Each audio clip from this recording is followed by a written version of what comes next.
Bismillahirrahmanirrahim. Assalamualaikum warahmatullahi wabarakatuh. Alhamdulillahirabbil alamin wa bihi nasta'in ala umuri dunya waddin. Wassalatu wassalamu ala asrofil anbiya'i wal mursalin wa ala alihi wa sahbihi ajma'in. Baiklah, di sini saya Rosyata Sabila NIM 19104001 akan menjelaskan tentang fonologi, tentang alat ucap manusia. Fonologi adalah cabang ilmu bahasa yang membicarakan bunyi bahasa yang mampu membedakan makna suatu kata. Alat ucap adalah organ pada tubuh manusia yang berfungsi dalam pengucapan bunyi bahasa. Beberapa alat ucap: al-adawatun nutqi, paru-paru atau lungs, ri'ataini, pangkal tenggorokan atau laring, al-hanjaro, rongga tenggorokan atau paring, al-haq, langit-langit lunak atau velum, al-hana kulliyun, langit-langit keras atau palatum, solibul hanak, gusi dalam atau alveolum, al-sulas, al-lusah, gigi atau denta, al-asnan, bibir atau labiak, asyafatani, lidah atau tang, al-lisan. Paru-paru atau lungs. Paru-paru adalah organ tubuh yang fungsi utamanya adalah sebagai alat pernapasan. Pada proses fonasi, paru-paru memegang peranan sangat karena berfungsi sebagai organ pemompa udara sehingga terciptalah sebuah bunyi. Tanpa paru-paru, semua alat artikulasi yang lain tidak akan dapat berfungsi. Pangkal tenggorokan atau laring. Laring atau pangkal tenggorokan merupakan rongga pada ujung pipa pernapasan. Rongga ini terdiri dari 4 komponen, yaitu tulang rawan krikoid, tulang rawan ariteroid, sepasang pita suara, dan tulang rawan tiroid. Rongga kerongkongan atau paring.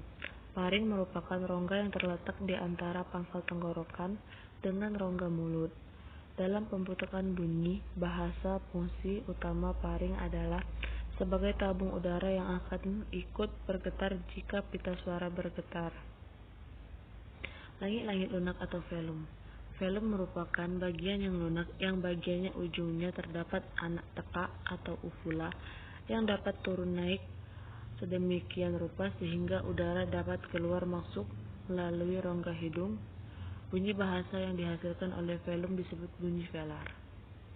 Langit-langit keras atau palatum. Palatum merupakan susunan bertulang pada bagian depan mulai dari langit-langit melengkung, cekung ke atas, dan bagian belakang berakhir dengan bagian yang terasa lunak bila diraba. Bunyi yang dihasilkan oleh palatum disebut bunyi palatal. Gusi dalam adalah bagian gusi tempat letak akar gigi depan atas bagian belakang. Terletak tepat di atas serta di belakang gigi yang melengkung ke dalam menghadap lidah. Bunyi yang dihasilkan oleh gusi disebut bunyi alveolar. Gigi atau denta merupakan salah satu alat artikulasi yang terdapat di bagian depan mulut, yang merupakan bagian yang keras yang tertanam pada gusi. Dalam proses fonasi hanya bersifat membantu saja alat artikulasi yang lain. Bunyi yang dihasilkan oleh gigi disebut bunyi dental. Bibir atau labia. Bibir merupakan alat artikulasi yang berfungsi sebagai penjaga pintu mulut. Bibir terdiri atas 2 bagian, yaitu bibir atas dan bibir bawah. Bunyi bahasa yang dihasilkan oleh bibir disebut bunyi labial. Lidah atau tang. Lidah merupakan alat artikulator aktif yang terbagi atas beberapa bagian, yaitu pangkal lidah atau dorsum, tengah lidah atau medium, daun lidah atau lamina, dan ujung lidah atau apex. Bunyi yang dihasilkan oleh pangkal lidah disebut bunyi dorsal. Bunyi yang dihasilkan oleh tengah lidah disebut bunyi medio.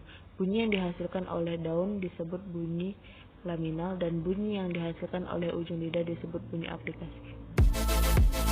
Baiklah, mungkin ini saja yang bisa saya sampaikan.